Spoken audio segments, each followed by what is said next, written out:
லோகேஷ் கனகராஜ் படத்துல வர்ற மாதிரி மிகப்பெரிய ஆலையில போதைப் பொருள் தயாரிச்சது மட்டும் இல்லாம சர்வதேச அளவில் மிகப்பெரிய நெட்வொர்க் வச்சு இயங்கிட்டு இருந்த கும்பலை மடக்கி இருக்கு போலீஸ். ஹைதராபாத்தில் ரசாயன தொழிற்சாலை என்ற பெயரில் மிகப்பெரிய போதைப் பொருள் தயாரிப்பு தொழிற்சாலையை நடத்தி வந்துள்ளது பெரும் பரபரப்பை ஏற்படுத்தியுள்ளது. மும்பை தானே அருகே போதைப் பொருள் விற்பனை செய்த நபரிடம் 25 லட்சம் ரூபாய் மதிப்புள்ள MD ரக போதைப் பொருளை போலீசார் பறிமுதல் செய்தனர். அவரிடம் நடத்தப்பட்ட விசாரணையில் ஹைதராபாத்தில் இருந்து வந்தது தெரிய வந்தது. இதன் பேரில் போலீசார் நேரில் சோதனை நடத்தச் சென்ற போதுதான் பேரதிர்ச்சி காத்திருந்தது. லோகேஷ் கனகராஜின் விக்ரம் லியோ படத்தில் வருவது போன்று சர்லப்பள்ளியில் உள்ள தொழில்பேட்டையில் மிகப்பெரிய ரசாயன தயாரிப்பு நிறுவனம் போல போதைப் பொருளை தயாரித்து வந்துள்ளனர்.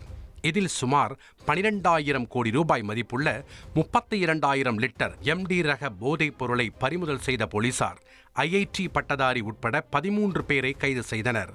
குறிப்பாக IIT பட்டதாரி தனது தொழில்நுட்ப அறிவை பயன்படுத்தி மெஃபட்ரோன் என்ற போதைப் பொருள் தயாரித்து வந்ததும், நாடு முழுவதும் பெரிய நெட்வொர்க் ஒன்றை ஏற்படுத்தி விற்பனை செய்து வந்ததும் தெரிய வந்துள்ளது.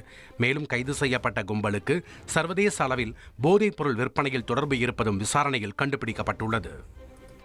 விழுப்புரம் மாவட்டம் திண்டிவனம் அருகே காட்டு சிவிரி கிராமத்தில் வாகன நடமாட்டமே இல்லாத ரோட்ல கவனக்குறைவோடு ஸ்கூட்டியில சாலையில திரும்பினவர் விபத்துல சிக்கி உயிரிழந்த காட்சி அதிர்ச்சியை ஏற்படுத்தியிருக்கு.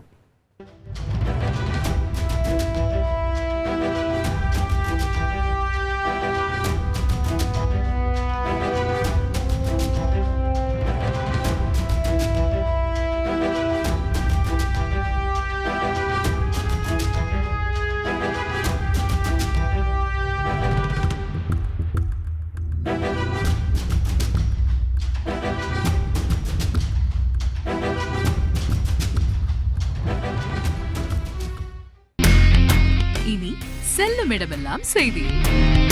தந்தி டிவியின் வாட்ஸ்அப் சேனலை ஃபாலோ பண்ணினா செல்ல இருக்கும் இடமெல்லாம் செய்தி.